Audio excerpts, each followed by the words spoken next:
Clark County Today is presented by Connell Real Estate. Hire an agent, get a team. Learn more by visiting connellrealestate.com. Clark County Today is brought to you by Target Zero with the goal of eliminating traffic fatalities in Washington by 2030. Take the pledge today. Welcome everyone, Jacob Granneman here with your Friday night update from Clark County Today.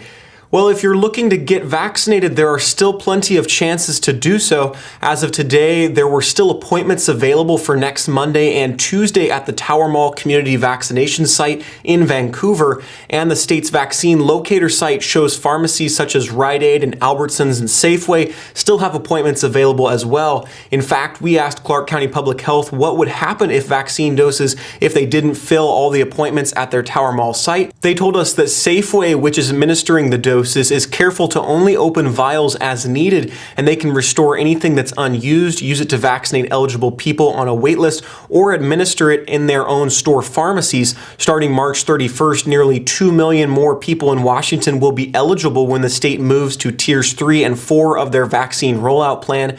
The state expects to receive nearly 350,000 total doses each of next 3 weeks, and the number could climb with the Johnson & Johnson one-dose vaccine entering the supply stream starting next week. Well, Clark County wrapped up the week with 33 new COVID-19 cases, but no new fatalities. That makes 238 new cases and 7 deaths in the past week. That averages about 34 cases a day and is on par with last week. Hospitalizations backed off from yesterday with 23 confirmed and 3 suspected cases, taking up 4.5% of total bed space. Active cases, meaning people within 10 days of a positive test or symptom onset, rose just slightly from 280 on Thursday to 238 today.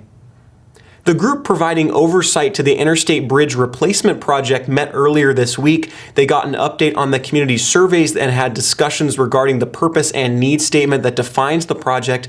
As reflected in an earlier report that we did, reducing traffic congestion and having reliable trip times are people's overwhelming priority for the project. Seismic concerns and safety are next in importance. There was a debate about climate change and equity as well. Portland Commissioner Joanne Hardesty questioned Portland's continued involvement in the project. There was also back and forth discussion about reducing vehicle miles traveled as a goal for the project. We need to find a balance between how fast we run and what potential funding sources are out there, because last time we had 750 million, $750 million in hand, and we lost it because we didn't have the consensus, because we did rush it.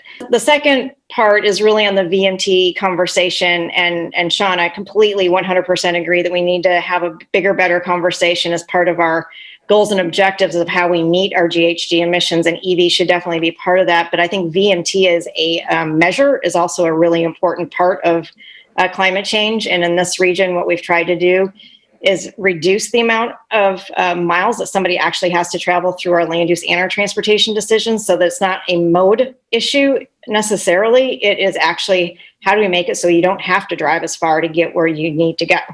So that's what I'm looking for. It's not just a shift in the vehicle fleet, but actually how many miles do you have to drive to get to where you need to go? And so it's a combination of all these things, and it's cumulative, and I think they're all important. So thank you.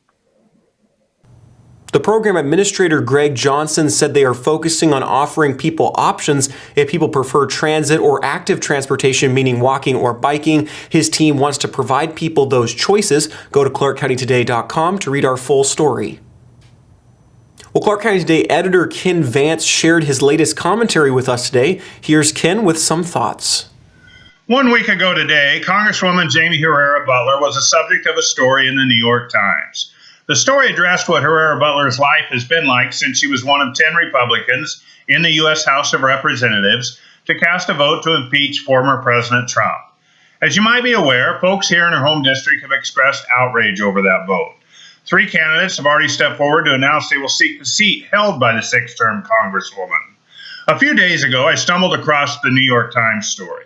One paragraph in the story shocked me. In the paragraph, Herrera Beutler said she did not mind the judgment of fringy people whose political identity was tied to Mr. Trump. In a direct quote, the Congresswoman said, "I've never been in that camp, and I'm not going to win them back. I'm not exactly courting the white supremacy vote.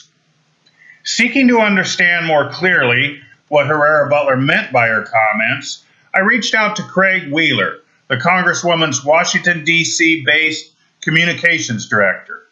Wheeler confirmed Herrera Beutler was quoted accurately. He concluded his response to me with this: "So unless someone's a white supremacist, or they traffic in conspiracy theories like QAnon, no Republican listening to Jaime's comments should be offended by them."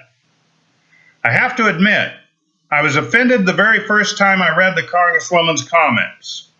But I think I'm more offended now that I received Wheeler's explanation. I will leave it up to you to make up your own mind. There's a big change to high school football this week. Fans. Paul Valencia went to Kiggins Bowl last night, one of the first big school games to allow fans this season. Here's Paul. Football fans are back in the stands. Hey, to me, that is proof that the world is healing. Here's Julian Williams, Skyview's athletic director. It's been great having fans back, especially last week when there was no fans. It was a really dead situation and environment. And now to have fans, as a former coach, they just add a lot of excitement to the building. Having the band here just makes it an event. So it's great to see the fans back. I know I saw a lot of smiles, a lot of happy to be back, and happy to be back. What's it like to be at a football game for the first time, for Skyview football game this year? Pretty awesome. It's been it's been crazy the last year not being able to watch sports and do a lot of other things. So it's kind of nice to be able to come out here and nice tackle by number 10. Yeah, it's been great. That's my son. yeah, I was just about to ask. What are you here for? There you go. Perfect timing, right? Thanks, Paul. Well, today we bring you another one of our Behind the Stories video podcasts. This time we sat down with Everything reporter Chris Brown, who has spent many days covering the pandemic over the last year, as well as the many nuanced issues that surround it. Brown mentioned a recent exchange he had with a WSU communications student who asked him a very poignant question. And one of the questions I really got me thinking, because she said, well, how do you as a journalist deal with, terrible things happening in the world? How do you deal with a pandemic like this, or a school shooting, or just the terrible things that you have to talk about? And I said, well, first of all, for us, we're tangential to the story. We're not personally involved generally, although the pandemic changed some of that, because certainly for a lot of journalists it became very personal very quickly.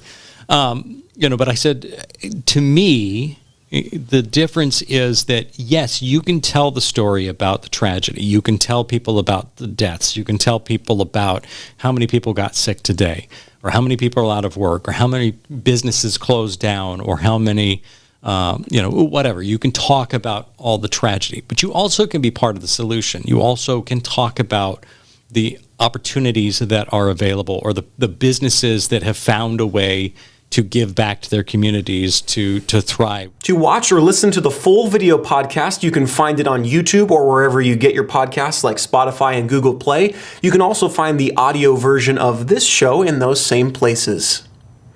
After a year of shutdown due to COVID-19, the North Clark Historical Museum will soon be reopening. The museum's goal is to bring the past to life, starting with a display of antique quilts on Saturday and Sunday, March 27th and 28th, from noon to 4 p.m. In the past, quilting brought people together, building friendships and beautiful bed coverings or wall art.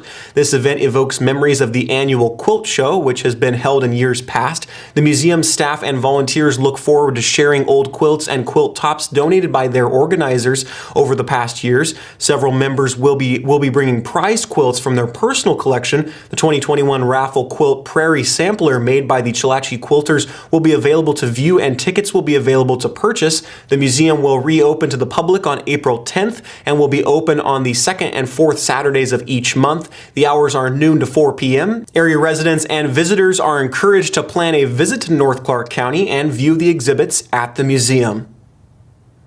Well, there you have it. Those are the stories we've got for you today. You can share your thoughts with us on Facebook, Twitter, Instagram, and YouTube, where we encourage you to like and subscribe to stay up to date. If you like what you're seeing, there's a really easy way you can help. Share us with your friends and family. If you'd like to share a news tip or story suggestion with us, those can be emailed to news@clarkcountytoday.com, or you can message us on Facebook. From all of us, I'm Jacob Graneman. As always, thank you for watching. We'll be back with you again on Monday.